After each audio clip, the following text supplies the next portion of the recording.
শ্রেণীর শিক্ষার্থীরা উচ্চ মাধ্যমিক শ্রেণীর কেবিএম কলেজের সকল ছাত্রছাত্রীদেরকে অনলাইন ক্লাসে আবারও স্বাগতম। আমার সাথে তোমাদের পরিচয় আছে, আমি মোহাম্মদ জাহাঙ্গীর আলম, বিভাগীয় প্রধান অর্থনীতি বিভাগ, কেবিএম কলেজ, দিনাজপুর। এ পর্যন্ত আমরা যে অধ্যায়টি প্রথম পত্র উচ্চ মাধ্যমিক প্রথম পত্রের যে অধ্যায়টি আমি করছিলাম, অধ্যায় 2 এর ভোক্তা এবং উৎপাদকের আচরণ, এবং আমি বলেছিলাম যে এটি একটি গুরুত্বপূর্ণ অধ্যায় তোমাদের জন্য, কারণ এখান থেকে অনেকগুলো কোশ্চিন হয়ে থাকে। তো আমরা চতুর্থ ক্লাস, এর পূর্বে আমি 4টি ক্লাস পেয়েছি আমার রুটিন অনুযায়ী। আজকে আমি যে ক্লাস এই উচ্চ মাধ্যমিক শ্রেণীর পঞ্চম ক্লাসটি নিব, তার আগে আমি কিছু কথা বলতে চাই। তোমরা অবশ্যই পড়াশোনার মধ্যে আছো, কারণ সময় কিন্তু পড়ে নেই। যদিও আমরা একটি মহামারীর মধ্যে দিয়ে গোটা বিশ্ব চলাচল করছে, কিন্তু শিক্ষার যে তোমার যে পরিস্থিতি, এটি কিন্তু স্থবির থাকবে না। কারণ বলাই আছে যে এই যে চলমান সময়টি এটি চলতেই থাকবে, এবং পরবর্তীতে যখনই কলেজ এবং বিশ্ববিদ্যালয় খুলবে, এটির সাথে পুষিয়ে নিয়ে তোমার সময়টিকে মেনটেন করা হবে। অতএব শিক্ষার মধ্যে থাকবা, পড়াশোনার মধ্যে থাকবা। এবং তোমরা অনেকেই আমাকে এর মধ্যে অনেকেই ফোন করে বইয়ের নাম নিয়েছো, যোগাযোগ করেছো। আমার mobile number, FB ID, YouTube channel সবকিছু এখানে দেওয়া আছে। তোমরা অবশ্যই যে কোনো প্রয়োজনে, অর্থাৎ শিক্ষাগত বিষয়ে যে কোনো প্রয়োজনে আমাকে ফোন দিতে পারবে এবং আমার কাছে জেনে নিতে পারবে। আজকে আমরা এই অধ্যায়ে আমরা এ পর্যন্ত যে আলোচনা করেছিলাম, প্রথমে ভোক্তা এবং উৎপাদকের আচরণে আমরা আলোচনা করেছিলাম তোমার উপযোগ সম্পর্কিত বিষয়। উপযোগ থেকে আমরা ক্রমহ্রাসমান প্রান্তিক উপযোগ বিধি আলোচনা করেছি। তারপরে এসেছিলাম চাহিদার বিধি থেকে শুরু করে চাহিদা রেখা পর্যন্ত অঙ্কন করেছি। চাহিদার সংকোচন, সম্প্রসারণ, হ্রাস বৃদ্ধি করেছি। তারপরে আমরা সেখানে করেছিলাম যে মনে করো যে চাহিদার চাহিদার যে অন্যান্য বিষয়গুলো যেগুলো রয়েছে সেগুলো আমরা মোটামুটি করেছি। আজকে আমরা চলে আসবো কিছু জিনিস, পরবর্তী যে বিষয়গুলো রয়েছে। একটি হলো পরিপূরক এবং পরিবর্তক দ্রব্য। পরিবর্তক ও পরিপূরক পণ্য।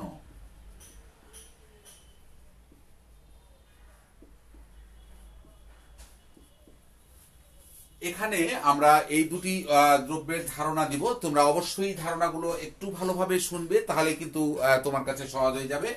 আমরা প্রথমে আসবো পরিবর্তক পণ্য বা বিকল্প পণ্য।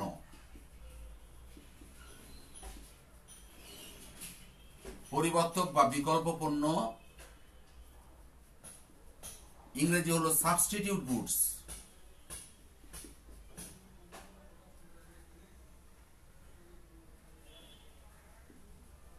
Substitute goods.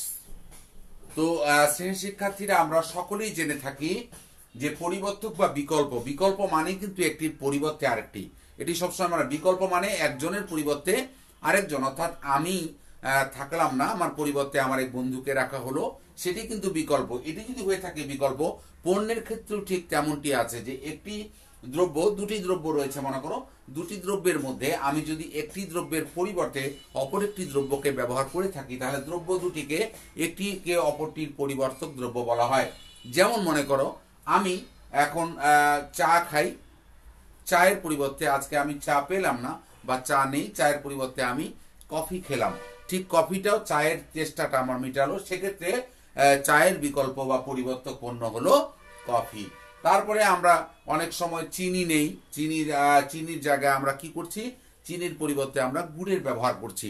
তো চিনির পরিবর্তে গুড়, এটি একটি অপরটির পরিবর্তক বা বিকল্প পণ্য। তাহলে কি বলবো আমরা পরিবর্তক পণ্য কাকে বলে? যে দুটি পণ্যের মধ্যে একটির পরিবর্তে যখন অন্যটিকে ব্যবহার করা হয়, তখন একটিকে অপরটির পরিবর্তক বা বিকল্প পণ্য বলে। তাহলে কি বলবো আমরা? দুটি দ্রব্যের মধ্যে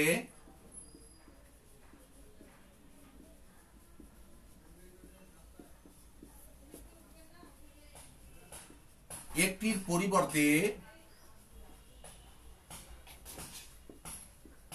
যখন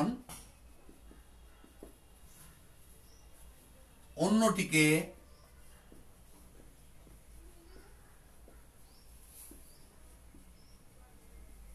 ব্যবহার করা যায়, তখন তাকে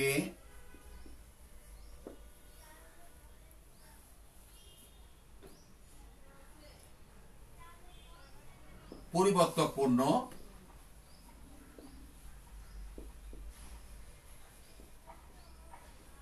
বলা হয়। যেমন মনে করো চিনির পরিবর্তে আমরা গুড় ব্যবহার করি, চিনির পরিবর্তে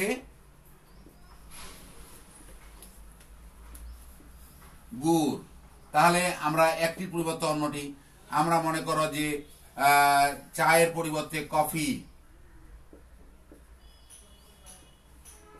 হ্যাঁ, তারপরে আমরা মনে করো হয়তো গরুর মাংসের পরিবর্তে আমরা মুরগির মাংস ব্যবহার করলাম। তো একটি অপরটির, অর্থাৎ যেটি একটির পরিবর্তে অন্যটিকে ব্যবহার করা যায় সেটিকে বলা হচ্ছে, আমরা বলছি পরিবর্তক বা বিকল্প পণ্য। এরপরে আরেকটি রয়েছে, তাহলে আমরা বললাম দুটি দ্রব্যের মধ্যে একটির পরিবর্তে যখন অন্যটিকে ব্যবহার করা যায় তখন তাকে একটি অপরটিকে বলা হচ্ছে পরিবর্তক বা বিকল্প পণ্য। এরপরে আমরা যেটি আসবো সেটি হলো পরিপূরক পণ্য। পরিপূরক পণ্য ইংরেজি হলো কমপ্লিমেন্টারি গুডস।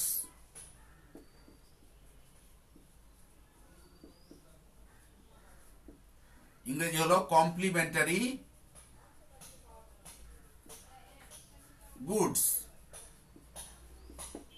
সেটি হলো পরিপূরক পণ্য। পরিপূরক পণ্য কি, যে একে অপরের সাথে রিলেটেড। কেমন, দেখো যে যখন দুটি দ্রব্যের মধ্যে একটিকে ব্যবহার করতে গেলে অবশ্যই অপর আরেকটি দ্রব্যকে তার সাথে ব্যবহার করতেই হয়, তখন দ্রব্য দুটিকে পরিপূরক পণ্য বলে। যখন দুটি দ্রব্যের মধ্যে একটিকে ব্যবহার করতে গেলে অবশ্যই তার সাথে অপর আরেকটি দ্রব্য ব্যবহার করতেই হয়, তাহলে কি বললাম, যখন দুটি দ্রব্যের মধ্যে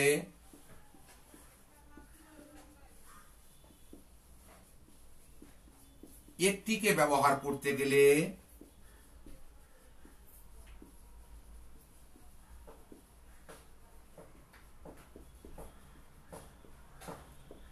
অপর একটি দ্রব্য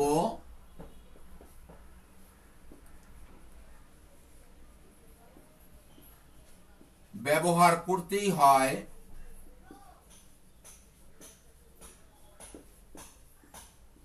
তখন তাকে পরিপূরক পণ্য বলে।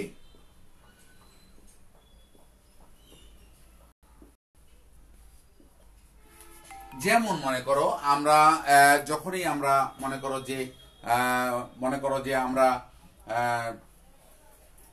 চা খাবো, চা খেলে অবশ্যই চার সাথে চিনি লাগবে। চা লাগলে আমরা যখন গাড়ি চালাবো, গাড়ির সাথে অবশ্যই পেট্রোল লাগবে।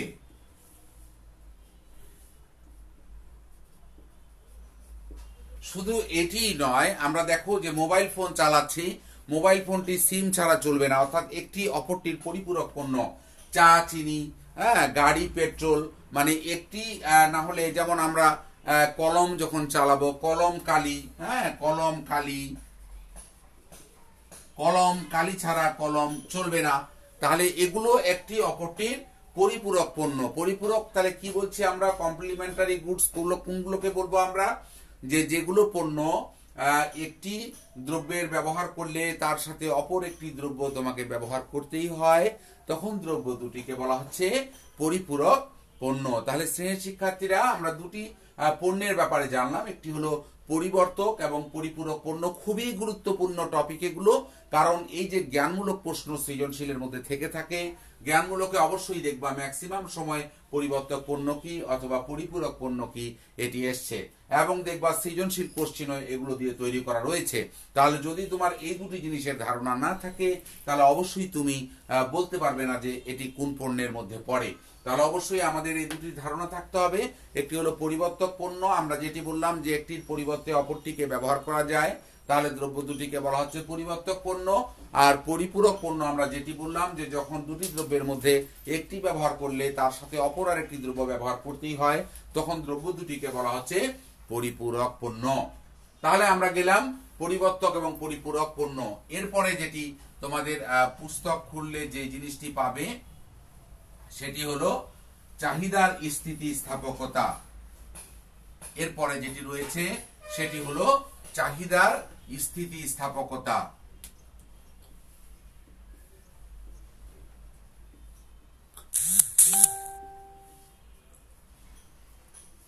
ইংরেজি হচ্ছে ইলাস্টিসিটি অফ ডিমান্ড।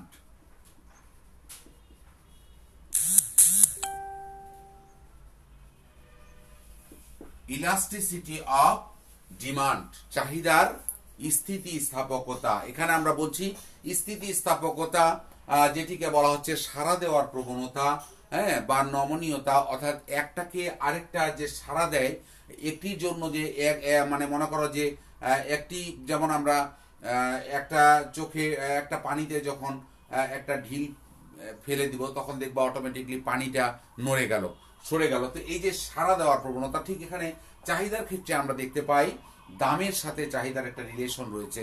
কেমন রিলেশন রয়েছে? মানে দামের যখনই পরিবর্তন আসবে চাহিদার ওপর পরিবর্তন আসবে, মানে দামের পরিবর্তনে চাহিদাটা সাড়া দেয়। দামটাকে যখনই দাম, আমরা দেখো কিছুদিন আগে যখন আমাদের দাম ছিল, অনেক জিনিসের দাম ছিল 100 টাকার, সবজিগুলো 100 টাকার মধ্যে, তখন কিন্তু চাহিদাটা ছিল অনেক কম। অর্থাৎ আমি যেখানে 1 কেজি পণ্য কিনি সেখানে আমি কিনছিলাম হাফ কেজি বা 1 পোয়া, অনেকে এরকম করে কিনতে হতো। কিন্তু এখন আবার দেখো অনেকটি দাম কমে আসছে, ফলে চাহিদাটা কিন্তু আবার বেড়ে গেছে। অর্থাৎ এখন আবার 1 পোয়া হাফ কেজি কিনছে না, অনেকে 1 কেজি কিনছে। তো এই যে ব্যাপার, এই সাড়া দেওয়ার প্রবণতা, অর্থাৎ দামটা যখনই ইনক্রিজ করবে বা ডিক্রিজ করবে, আমরা জেনেছি যে চাহিদাটাও ঠিক ইনক্রিজ ডিক্রিজ হবে। তো দামের আপেক্ষিক বা শতকরা পরিবর্তন যেটি, অর্থাৎ আপেক্ষিক মানে তুলনামূলক, পূর্বের থেকে এখন যে দামের আপেক্ষিক বা শতকরা পরিবর্তনে চাহিদার যে আপেক্ষিক পরিবর্তন বা শতকরা পরিবর্তন, এই দুইয়ের অনুপাতকেই বা এই প্রবণতাটাকেই বা এই মাত্রাটাকেই বলা হচ্ছে চাহিদার স্থিতিস্থাপকতা। তাহলে আমি লিখে দিই জিনিসটা আবার ভালো করে দেখো, যে দামের আপেক্ষিক পরিবর্তনে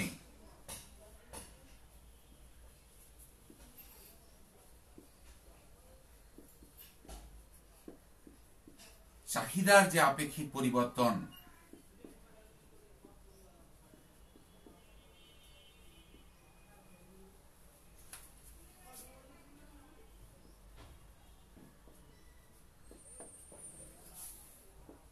এই দুইয়ের অনুপাতকেই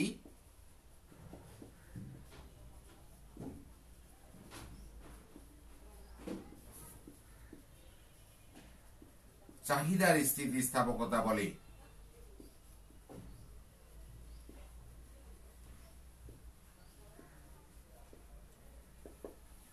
তাহলে আমরা বললাম যে দামের আপেক্ষিক পরিবর্তনে চাহিদার যে আপেক্ষিক পরিবর্তন, এই দুইয়ের অনুপাতকেই চাহিদার স্থিতিস্থাপকতা বলে। তাহলে কি বলা হচ্ছে? দামের আপেক্ষিক পরিবর্তন এখানে, আর কি হলো চাহিদার আপেক্ষিক পরিবর্তন। তাহলে আমরা যদি বলি যে চাহিদার স্থিতিস্থাপকতা সূত্র আকারে যদি লিখি, চাহিদার স্থিতিস্থাপকতা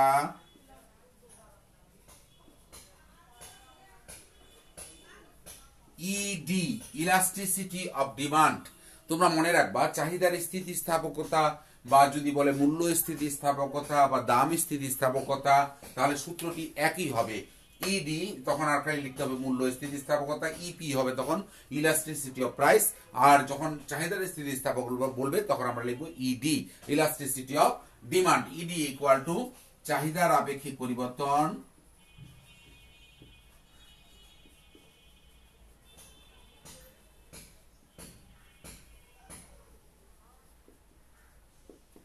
বাই দামের আপেক্ষিক পরিবর্তন।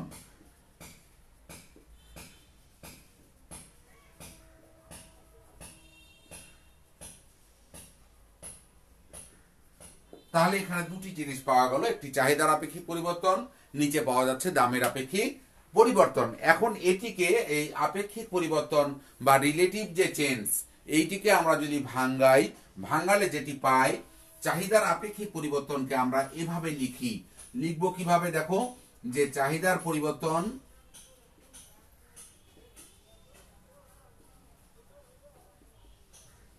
বাই প্রাথমিক চাহিদা।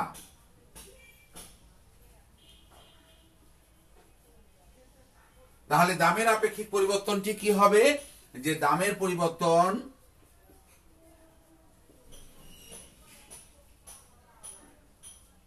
বাই প্রাথমিক দাম।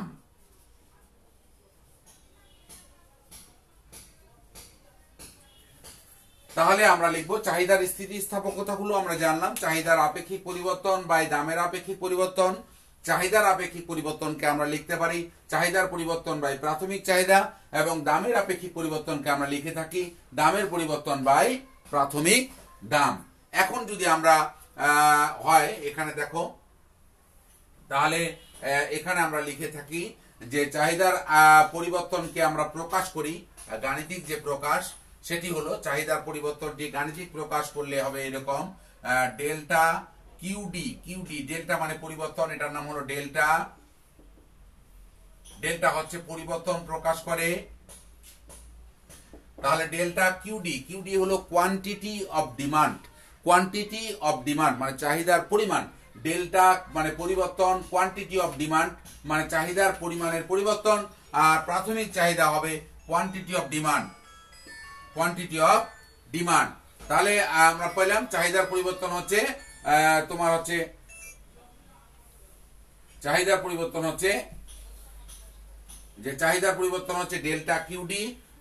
ডেল্টা হচ্ছে পরিবর্তন আর কিউডি হলো কোয়ান্টিটি অফ ডিমান্ড, চাহিদার পরিমাণের পরিবর্তন, আর কিউডি হলো কোয়ান্টিটি অফ ডিমান্ড মানে চাহিদার পরিবর্তন, চাহিদার পরিমাণ। এরপরে আসছে দামের পরিবর্তন। দামের পরিবর্তন যেটি আসছে ডেল্টা পি এর পরিবর্তন, মানে দামের পরিবর্তন হচ্ছে ডেল্টা পি, এবং প্রাথমিক দাম হচ্ছে শুধুমাত্র পি দ্বারা প্রাথমিক, পিতে হলো প্রাইস, প্রাইস মানে হলো দাম। তাহলে ডেল্টা কিউডি কে আমরা যদি লিখি delta QD by QD into পিটা উপরে চলে যাবে বাই ডেল্টা পি, তাহলে এখানে হচ্ছে আমরা সাজিয়ে নিতে পারি ডেল্টা গুলো একদিকে, ডেল্টা কিউডি আমরা জানি যে ভাগ চিহ্ন ছিল, ভাগ চিহ্নটাকে যদি আমরা গুণ করে নেই তাহলে নিচেরটা উপরে যাবে, উপরেরটা নিচে আসবে, তাহলে ডেল্টা গুলোকে একদিকে করে নেই delta QD by delta P into P by QD. এটি হলো তোমার চাহিদার স্থিতিস্থাপকতার সূত্র। অর্থাৎ অনেক সময় অঙ্ক টাইপ থাকবে, সেক্ষেত্রে আমরা এই চাহিদার স্থিতিস্থাপকতার এই সূত্রটি ব্যবহার করে থাকি। তাহলে আমরা জানলাম যে দামের আপেক্ষিক বা শতকরা পরিবর্তনে চাহিদার যে আপেক্ষিক বা শতকরা পরিবর্তন, এই দুইয়ের অনুপাতকে চাহিদার স্থিতিস্থাপকতা বলে। চাহিদার স্থিতিস্থাপকতা ইডি ইকুয়াল চাহিদার আপেক্ষিক পরিবর্তন বাই দামের আপেক্ষিক পরিবর্তন। চাহিদার আপেক্ষিক পরিবর্তনকে আমরা লিখে থাকি চাহিদার পরিবর্তন বাই প্রাথমিক চাহিদা, দামের আপেক্ষিক পরিবর্তনকে আমরা লিখে থাকি দামের পরিবর্তন বাই প্রাথমিক দাম। চাহিদার পরিবর্তনকে আমরা প্রকাশ করা হয় delta quantity of D. Delta মানে পরিবর্তন, কোয়ান্টিটি অফ ডি মানে কোয়ান্টিটি অফ ডিমান্ড মানে চাহিদার পরিমাণ, আর কোয়ান্টিটি অফ ডিমান্ড নিচে বাই ডেল্টা পি মানে পি এর পরিবর্তন, প্রাইসের পরিবর্তন, change of price by price. এখানে আমরা যদি ইকুয়াল করে এটাকে ভাগটাকে যদি গুণ করে নিই, নিচেরটা উপরে যায় উপরেরটা নিচে আসে। এখন ডেল্টা গুলোকে এক পাশে করে নাও আর পি কিউডি কে এক পাশে করে নাও, এটি হলো চাহিদার স্থিতিস্থাপকতার সূত্র। অর্থাৎ ED equal to delta QD by delta P into P by QD. এটি অবশ্যই তোমাদের মনে রাখতে হবে। এরপরে আমরা যেটি আসবো সেটি হলো মনে করো চাহিদার স্থিতিস্থাপকতার বিভিন্ন ধারণা। তো ধারণায় যদি আমরা আসি সেক্ষেত্রে এখন আমরা পড়লাম যে চাহিদার স্থিতিস্থাপকতা, এরপরে আসবা মনে করো আয় স্থিতিস্থাপকতা।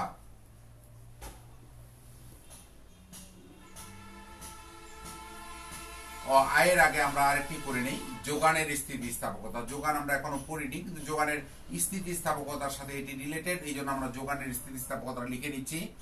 যোগানের স্থিতিস্থাপকতা ইলাস্টিসিটি অফ সাপ্লাই।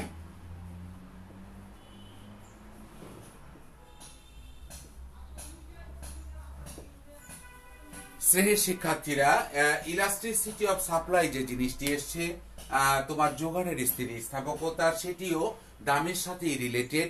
জাস্ট কি হবে, দামের আপেক্ষিক বা শতকরা পরিবর্তনে চাহিদার জায়গায় তুমি জাস্ট খালি যোগান লিখবে, যোগানটি লিখলেই হয়ে যাবে। অর্থাৎ দামের আপেক্ষিক পরিবর্তনে যোগানের যে আপেক্ষিক পরিবর্তন, যোগানের যে আপেক্ষিক পরিবর্তন, এই দুইয়ের অনুপাতকেই যোগানের স্থিতিস্থাপকতা বলে।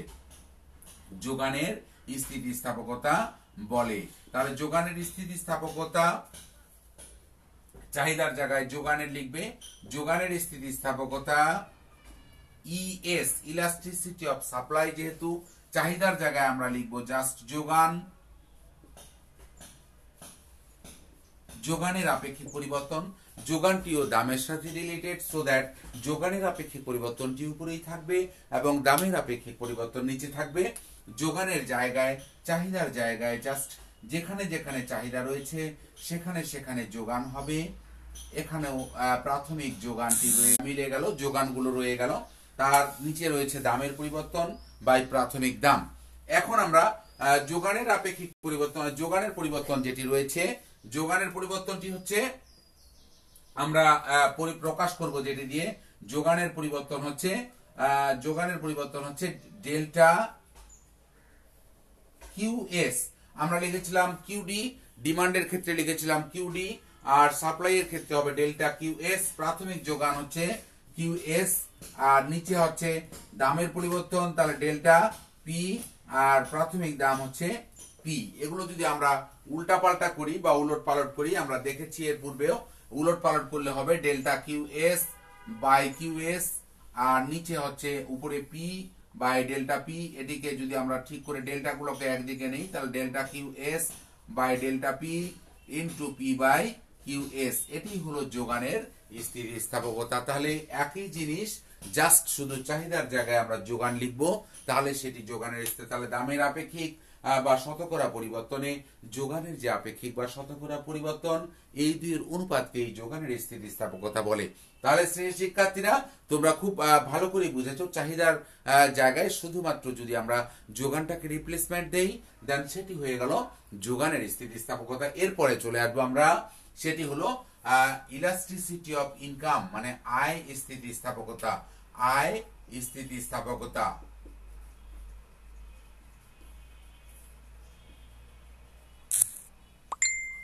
Elasticity of income, elasticity of income, আয় স্থিতিস্থাপকতা।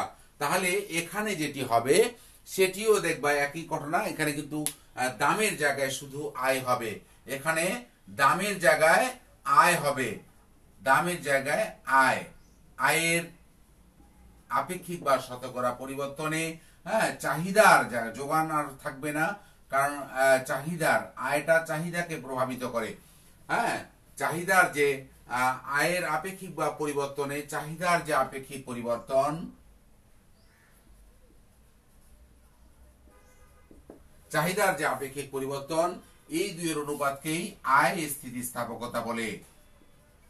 তাহলে আমরা জানি যে আয়ের দ্বারা চাহিদা প্রভাবিত হয়, কারণ আমার আয় যদি বেড়ে যায়, আমার চাহিদা কি হবে, দেখবা আমার আয় বেড়ে গেছে, ডিমান্ডও বেড়ে গেছে। আবার যদি আয় কমে যায়, ডিমান্ড সেক্ষেত্রেও কমে যাবে।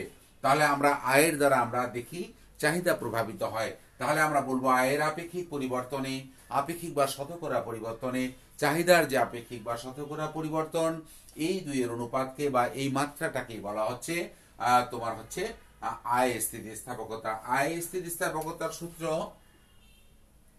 আয় স্থিতিস্থাপকতা EY দিয়ে প্রকাশ করা হয় আয়। তাহলে উপরে হবে চাহিদার আপেক্ষিক পরিবর্তন, শুধুমাত্র চাহিদার স্থিতিস্থাপকতার সূত্রটাই, উপরে হবে চাহিদার আপেক্ষিক পরিবর্তন, নিচে হবে আয়ের আপেক্ষিক পরিবর্তন, আয়ের আপেক্ষিক পরিবর্তন। তাহলে উপরে হবে চাহিদার পরিবর্তন বাই প্রাথমিক চাহিদা, আর নিচে হবে দামের পরিবর্তন বা আয়ের পরিবর্তন বাই প্রাথমিক আয়। তাহলে এখানে হচ্ছে চাহিদার পরিবর্তনটি আমরা প্রকাশ করি ডেল্টা কিউডি দ্বারা, আর প্রাথমিক চাহিদাকে প্রকাশ করি কিউডি দ্বারা, আর ইনকাম ওয়াই ইল্ড দ্বারা প্রকাশ করা হয় ডেল্টা ওয়াই। পির জায়গায় শুধু হয়ে যাবে ওয়াই, এখানে হবে ডেল্টা ওয়াই। তাহলে এখানে হচ্ছে delta QD by QD, quantity of demand, এখানে হচ্ছে Y by delta Y, delta Y. তাহলে delta QD by delta Y, এ পাশে হচ্ছে ওয়াই বাই কিউডি। এটি হলো ইনকাম ইলাস্টিসিটি। তাহলে আয় স্থিতিস্থাপকতা যখন আমরা করব, সেক্ষেত্রে চাহিদার স্থিতিস্থাপকতা সূত্রটি, চাহিদাটি রয়েই যাবে, বাট আয় হবে শুধুমাত্র দামের জায়গায়, দামের জায়গায় পরিবর্তিত হয়ে হবে আয়, কিন্তু চাহিদাটি ঠিকই থাকবে, সেটি হলো আয়। তাহলে আমরা কি জানলাম, আয়ের আপেক্ষিক বা শতকরা পরিবর্তনে চাহিদার যে আপেক্ষিক বা শতকরা পরিবর্তন, এই দুইয়ের অনুপাতকে বা এর যে মাত্রাটা, এই মাত্রাটাকে বলা হচ্ছে ইলাস্টিসিটি অফ ইনকাম বা আয় স্থিতিস্থাপকতা। আয় স্থিতিস্থাপকতা ইউআই ইকুয়াল চাহিদার আপেক্ষিক পরিবর্তন বাই আয়ের আপেক্ষিক পরিবর্তন। চাহিদার আপেক্ষিক পরিবর্তনকে আমরা লিখে থাকি চাহিদার পরিবর্তন বাই প্রাথমিক চাহিদা। আয়ের আপেক্ষিক পরিবর্তনকে আমরা লিখে থাকি আয়ের পরিবর্তন বাই প্রাথমিক আয়। এবং এগুলোকে যখন আমরা ডিভাইডেশন রয়েছে, এগুলোকে যখন আমরা প্রকাশ করব, চাহিদার পরিবর্তন আমরা এর পূর্বে বলেছি ডেল্টা দ্বারা পরিবর্তন বোঝায়। কিউডি হলো কোয়ান্টিটি অফ ডিমান্ড মানে চাহিদার পরিমাণ, চাহিদার পরিমাণের পরিবর্তন বাই কোয়ান্টিটি অফ ডিমান্ড মানে কিউডি মানে চাহিদার পরিমাণ। আর ডেল্টা ওয়াই মানে আয়ের পরিবর্তন এবং ইনকাম ইল্ড মানে আয় এবং এখানে বাই ওয়াই। এগুলোকে যখন আমরা ভাগটাকে গুণ করে নিব তখন নিচেরটা এই যে ওয়াইটি উপরে যাবে, ডেল্টা ওয়াইটি নিচে আসবে এবং এগুলোকে ডেল্টা গুলোকে একপাশে করে নিলাম, ওয়াই বাই কিউডি একপাশে হলো। তাহলে আমরা আয় স্থিতিস্থাপকতার সূত্র জানলাম delta QD by delta Y into Y by QD. এগুলো প্রতিটির সূত্রগুলো তোমাকে মনে রাখতে হবে, কারণ এগুলো সৃজনশীল কোশ্চিন শুধু নয়, যেটি আমাদের বহু নির্বাচনী কোশ্চিন মানে অবজেক্টিভ টাইপ যেটি, সেটির মধ্যেও কিন্তু লেখা থাকে যে কোনটি আয় স্থিতিস্থাপকতার সূত্র লিখে এমনটি 4টি দেওয়া রয়েছে, একটি তোমাকে বলতে হবে। সো দ্যাট আমাদের প্রতিটি এসেনশিয়াল বা গুরুত্বপূর্ণ বিষয় এগুলো প্রত্যেকটি তোমাদের মাথায় রাখতে হবে। এরপরে যেটি আমরা আসব, এটি আমি মিশিয়ে দিচ্ছি।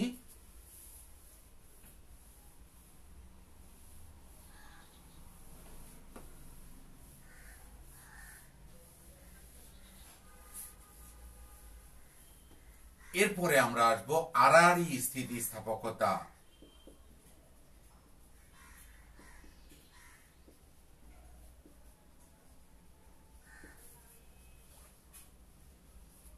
ইংরেজি হচ্ছে elasticity of cross.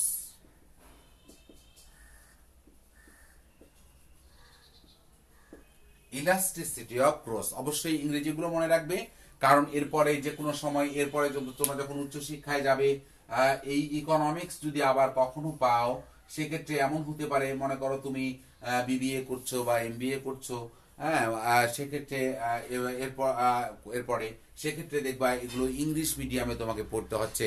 So that বাংলার সাথে সাথে অবশ্যই ইংরেজিগুলো মনে রাখবে। আর ইকোনমিক্স আমি এর পূর্বেও বলেছি খুব একটি মজার সাবজেক্ট, তোমরা যদি এটা মজা করে নেওয়ার চেষ্টা করো অবশ্যই খুব মজাদার ভাবে পড়তে পারবে। তো আমরা এরপরে আসছি আড়াআড়ি স্থিতিস্থাপকতা বা ইলাস্টিসিটি অফ ক্রস। তো আমরা এর পূর্বে জানলাম যে দুটি দ্রব্য কিন্তু পরিপূরকও হতে পারে, পরিবর্তকও হতে পারে। আমরা পরিপূরক এবং পরিবর্তক পূর্বে এদের সংজ্ঞা জেনেছি। পরিপূরক দ্রব্য আমরা বললাম যেটি যে একটির পরিবর্তে যখন অপরটি ব্যবহার করা যায় তখন সেটিকে বলা পরিবর্তক পণ্য। আর যখন দুটি দ্রব্যের মধ্যে একটি ব্যবহার করলে তার সাথে অবশ্যই আরেকটি ব্যবহার করতে হয়, তখন দ্রব্য দুটোকে বলা হচ্ছে পরিপূরক পণ্য বা কমপ্লিমেন্টারি গুডস। তো আমরা যেহেতু জানলাম যে দুটো দ্রব্য পরিপূরকও হতে পারে, পরিবর্তকও হতে পারে, তো এখানে আড়াআড়ি স্থিতিস্থাপকতা যখন আসবে তখন দুটি দ্রব্যের ব্যাপার আসবে। মনে করো দুটি দ্রব্য আমরা ধরে নিলাম এক্স একটা হলো ওয়াই। তাহলে এক্স এর চাহিদা হবে মনে করো Q X, quantity of X হলো এক্স এর চাহিদা। চাহিদাগুলো যদি আমরা বলি, চাহিদা এক্স এর ক্ষেত্রে কোয়ান্টিটি অফ এক্স, আর যখন ওয়াই এর ক্ষেত্রে যাবা তখন হচ্ছে কোয়ান্টিটি অফ ওয়াই। আর যখন দামে আসবা, দামের ক্ষেত্রে হবে কি যে প্রাইস অফ এক্স মানে এক্স দ্রব্যের দাম হলো পি এক্স আর ওয়াই দ্রব্যের দাম হচ্ছে পি ওয়াই। তো আমরা দ্রব্যের ক্ষেত্রে আমরা দেখতে পাই যে একটি দ্রব্যের চাহিদা, অনেক সময় একটি দ্রব্যের দাম অপর দ্রব্যের চাহিদাকে প্রভাবিত করে। যেমন আমরা মনে করো দুটি দ্রব্যের ক্ষেত্রে আসলাম, একটা মনে করো চাল, একটা মনে করো আটা। একটি হলো চাল, একটি হলো আটা। এটি কিন্তু একটির পরিবর্তে একটি ব্যবহার করা যায়, মানে পরিবর্তক পণ্য। আমরা চাল না খেয়ে রুটি খেতে পারি, হ্যাঁ, বা ভাত না খেয়ে রুটি খেতে পারি। তো একটি আরেকটির পরিবর্তে ব্যবহার করা যায়, মানে পরিবর্তক পণ্য এগুলো। তো এখন এমন হলো, মনে করো চালের যে দাম, চালের দাম হঠাৎ করে বেড়ে গেল, চালের দাম হঠাৎ করে বেড়ে গেল, স্বাভাবিকভাবে সেটি আটার চাহিদাকে প্রভাবিত করবে কিনা বলো? যে চালের দাম বেড়ে গেল, এখন আমার 50 টাকা মানে 60 বা 70 টাকা হলো বা 80 টাকা হলো, 80 টাকা চালের কেজি হলে মানুষ কিন্তু তখন ভাববে যে এক বেলা ভাত খাই, 2 বেলা রুটি খাই। আবার রুটির আটার চাহিদা কিন্তু সেম, আটার দাম কিন্তু সেম রয়েছে। তাহলে হঠাৎ করে যদি দুটি দ্রব্যের মধ্যে, সংশ্লিষ্ট দ্রব্যের মধ্যে একটির দামের যদি পরিবর্তন ঘটে, অন্যটির চাহিদাকে এটি প্রভাবিত করে। তো এই যে একটি দামের পরিবর্তনে, অর্থাৎ এই যে মনে করো ওয়াই দ্রব্যের দামের পরিবর্তন হলো, এক্স দ্রব্যের চাহিদা প্রভাবিত হবে। এটিকে বলা হচ্ছে একটির দামের আপেক্ষিক বা শতকরা পরিবর্তনে অপরটির চাহিদার যে আপেক্ষিক বা শতকরা পরিবর্তন, এই দুই অনুপাতকে বলা হচ্ছে আরআর স্থিতিস্থাপকতা। মানে এটির সাথে এটি রিলেটেড আর এটির সাথে এটি রিলেটেড যখন আসবে তখনই সেটাকে বলা হচ্ছে আরআর স্থিতিস্থাপকতা। মানে ক্রস, একটি অন্যটিকে, একটির দাম অন্যটির চাহিদাকে প্রভাবিত করবে। তাহলে আমরা কি বলছি দেখো, দুটি দ্রব্যের মধ্যে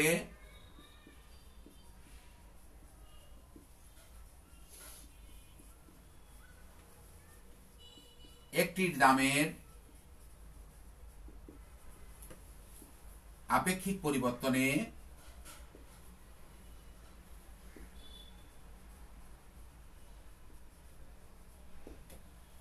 অপরটির চাহিদার যে আপেক্ষিক পরিবর্তন,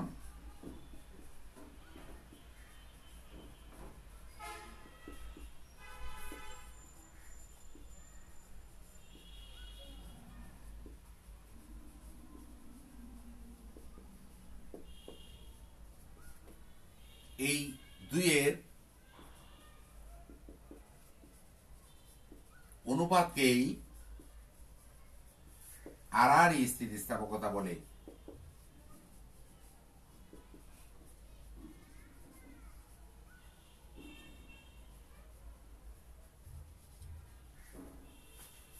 তাহলে আমরা জানলাম যে দুটি দ্রব্যের মধ্যে একটির দামের আপেক্ষিক পরিবর্তনে অপরটির চাহিদার যে আপেক্ষিক পরিবর্তন, এই দুই অনুপাতকে আরআর স্থিতিস্থাপকতা বলে। আরআর স্থিতিস্থাপকতার ক্ষেত্রে আমরা জেনেছি যে মনে করো তাহলে এখানে কি হবে, যে আমরা হবে মনে করো ইসি দ্বারা প্রকাশ করা হয় এই এক্স দ্রব্যের চাহিদার আপেক্ষিক পরিবর্তন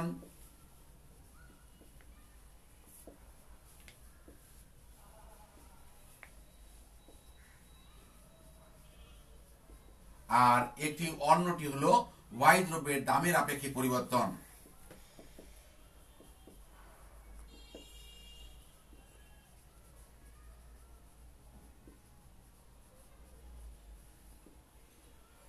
তাহলে এখানে হচ্ছে একটি দ্রব্যের চাহিদার হলো অন্যটির দামের।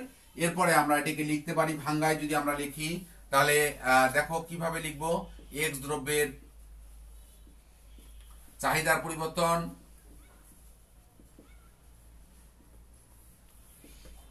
বাই এক্স দ্রব্যের প্রাথমিক চাহিদা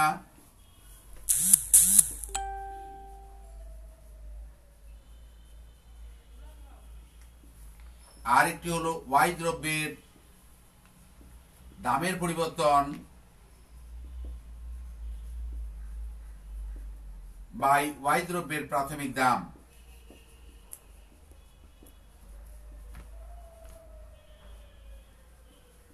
এটি আমরা যদি প্রকাশ করি, এখানে ছোট দুটি চলক যখন থাকবে তখন ছোট হাতের ডেল্টা ব্যবহার হবে। তাহলে হচ্ছে delta quantity of X by X দ্রব্যের প্রাথমিক দাম হলো কোয়ান্টিটি অফ এক্স, আর নিচে হচ্ছে delta price of Y by price of Y. এটি আমরা যদি উল্টা পাল্টা করি তাহলে delta quantity of X by quantity of X into price of Y by delta price of Y. তাহলে হচ্ছে delta quantity of X by delta price of Y into price of Y by quantity of X. এটি হলো RR স্থিতিস্থাপকতার সূত্র। তাহলে একটি দ্রব্যের চাহিদার পরিবর্তন, অন্যটি দামের পরিবর্তন। তাহলে শ্রেণীর শিক্ষার্থীরা, আমরা আজকে মোটামুটি ভাবে যেগুলো ধারণা পেলাম, বিভিন্ন দুটি দ্রব্য, একটা হলো পরিপূরক পরিবর্তক দ্রব্য, আবার অন্যান্যগুলো পেলাম যেটি হচ্ছে যে মনে করো যে বিভিন্ন স্থিতিস্থাপকতার চাহিদার যে স্থিতিস্থাপকতা, এগুলোর ধারণা। তোমরা এগুলো বারবার করে রিভিশন করবে, বারবার করে এগুলো চর্চা করবে, এবং যেগুলো পারবে না সেগুলো রিভিউ করবে। রিভিউ করার পরেও যদি কোনোটি বুঝতে সমস্যা হয় সেক্ষেত্রে আমার মোবাইল নাম্বার রয়েছে, মোবাইল নাম্বারে কল দিয়ে জেনে নিবে, অথবা আমার ফেসবুকে অ্যাড হয়ে আমার সাথে তারপরে তোমরা মেসেঞ্জারে আমাকে নক করে জানাবে। তো তোমাদের সুস্থ, সুন্দর এবং মানে আগামী ভবিষ্যৎ, সুন্দর ভবিষ্যৎ কামনা করে আজকের মতো এই ক্লাসটি শেষ করছি। ভালো থেকো, আবারও দেখা হবে আল্লাহ যদি বাঁচায় রাখে আগামী সপ্তাহে। ধন্যবাদ সকলকে।